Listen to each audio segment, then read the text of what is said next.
कोमल और सपना दोनों बहुत अच्छी सहेलियां थीं। बचपन से एक साथ ही बड़ी हुई थी। दोनों के परिवारों में भी काफी मेल मिलाप था। 1 महीना पहले ही सपना की शादी हुई थी। कोमल बैठना, मुझे तेरे साथ ढेर सारी बातें करनी है। पहले तू बता, तू शादी के बाद मुकेश के साथ खुश है ना?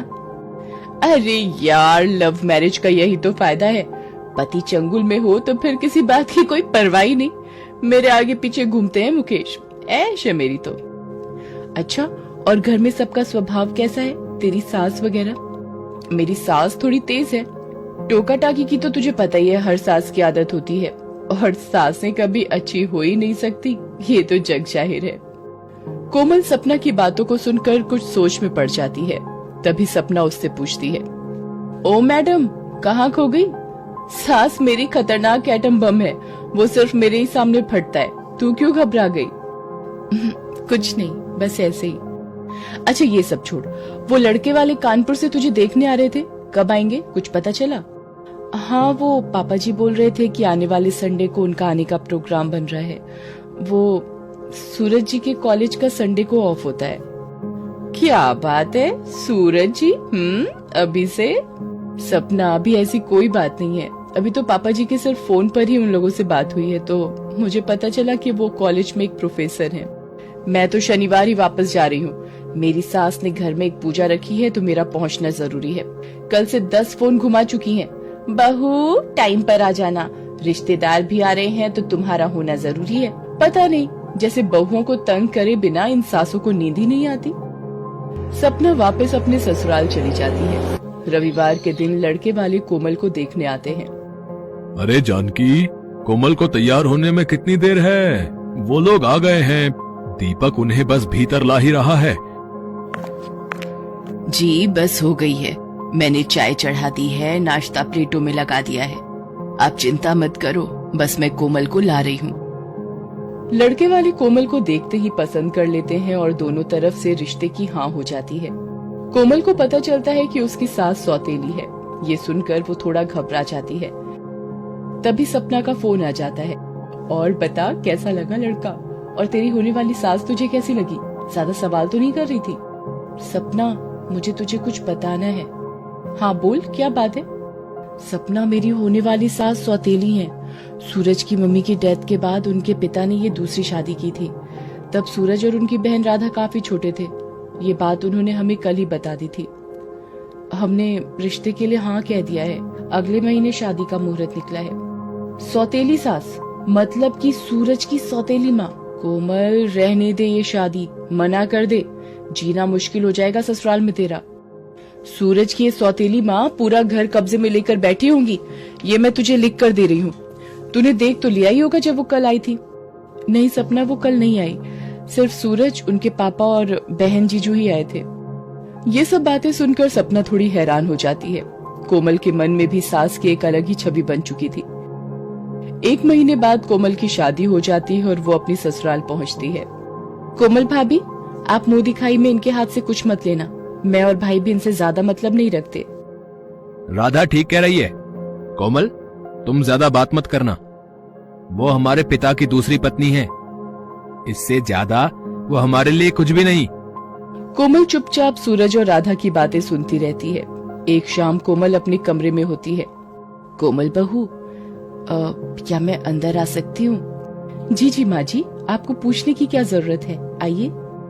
कोमल बेटा, मैं तुम्हें शादी के बाद कुछ भी नहीं दे पाई, इसलिए ये मेरी तरफ से एक छोटा सा मुंह दिखाई का तोहफा रख लो। माँ जी, ये हार तो बहुत सुंदर है। शुक्रिया माँ जी, मुझे बस आप आशीर्वाद दीजिए कि मैं अपनी बहू होने की सारी जिम्मेदारियां निभा सकूं। कोमल, घर में किसी भी चीज की तकलीफ हो तो मुझसे कहने में बिल्कुल मत हिचकिचाना। सुजाता का ऐसा निर्मल व्यवहार देखकर कोमल सोच में पड़ गई कि वो तो बहुत अच्छे स्वभाव की है, तो आखिर सूरज और राधा सुजाता को क्यों पसंद नहीं करते। वो इस बारे में अपने ससुर सत्यजीत से बात करती है। कोमल बहू, सूरज जब 6 साल का था तब राधा 3 बरस की थी। तब उनकी माँ सुषमा का बीमारी के चलते देहांत हो गया। मजबूरी में मुझे सुजाता से दूसरा विवाह करना पड़ा। पर सुजाता ने भी अपनी औलाद न करने का फैसला लिया ताकि सूरज और राधा के लिए माँ के प्यार में कोई कमी ना आ सके।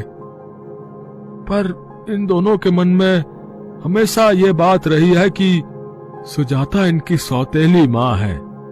पिताजी, आप बिल्कुल चिंता मत कीजिए। मैं एक माँ और बच्चों के आपसे रिश्तों में दूरियां मिटाने में कामयाब हो जाऊं, ये आशीर्वाद दीजिए। जीती रहो बहू, सदा खुश रहो। कोमल ने सोच लिया था कि वो सुजाता के प्रति मनमुटाव को सूरज और राधा के दिलों से मिटाकर रहेगी। एक दिन, पापा, इसी हफ्ते गोद भराई की रस्म है और मेरी सास ने बोला है कि हीरे के 2 सेट गोद भराई में चढ़ाने जरूरी हैं। बाकी सबके कपड़े, फल, मिठाई और अलग अलग लिफाफे। आप सूरज भैया से बात कर लो कैसे करना है फिर। सत्यजीत सूरज से बात करता है। सूरज भी नौकरी पेशा था तो सैलरी में से इतना सब कुछ निकालना मुश्किल था। कोमल सत्यजीत से कहती है, पापा जी, मैं आपकी कुछ मदद कर सकती हूँ? मेरे ये कुछ गहने, आपको यदि इनसे थोड़ी मदद मिल जाए।